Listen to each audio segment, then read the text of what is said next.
രാജ്യത്തിന് 100 കോടിയോളം വരുന്ന ജനങ്ങളെ ആണവായുധത്തെ പേടിപ്പിച്ചുകൊണ്ട് പാകിസ്ഥാന്റെ മന്ത്രി പ്രഖ്യാപനം നടത്തുമ്പോ ഇന്ത്യൻ മുസ്ലിമീങ്ങൾക്ക് പറയാനുള്ളത് സയ്യിദ് ആദിൽ ഹുസൈൻ ഷായെ മുൻനിർത്തിക്കൊണ്ട് ഒരിക്കൽ കൂടി ഈ പോകുന്നത് പോലെ ഇന്ത്യ പാകിസ്ഥാൻ യുദ്ധമുണ്ടാവുകയും അതിർത്തി നിലകളിലേക്ക് ഇന്ത്യ രാജ്യത്തിന്റെ അതിർത്തിയെ കാക്കാൻ പൊതുജനങ്ങളെ റിക്രൂട്ട് ചെയ്യപ്പെടുകയും ചെയ്താൽ ഇന്ത്യ രാജ്യത്തിന്റെ അതിർത്തിയെ സ്വന്തം മാതൃരാജ്യത്തിന് കാത്തുവെക്കാൻ വേണ്ടി ഇന്ത്യൻ മുസ്ലിമീങ്ങൾക്ക് ഒരു അവസരം കിട്ടിയാൽ ഇന്ത്യ പാക് യുദ്ധത്തിന്റെ മറുഭാഗത്ത് നിന്ന് പാകിസ്ഥാന്റെ പതാകയും കയ്യിൽ പിടിച്ച് ചന്ദ്രക്കരയിലുള്ള തൊപ്പിയും കയ്യിൽ വെച്ച് താടിയും വളർത്തി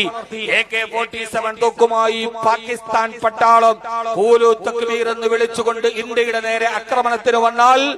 ആ സമയത്തതിന് മറുപടി കൊടുത്ത് അല്ലാഹു അക്ബർ എന്ന് പറഞ്ഞ്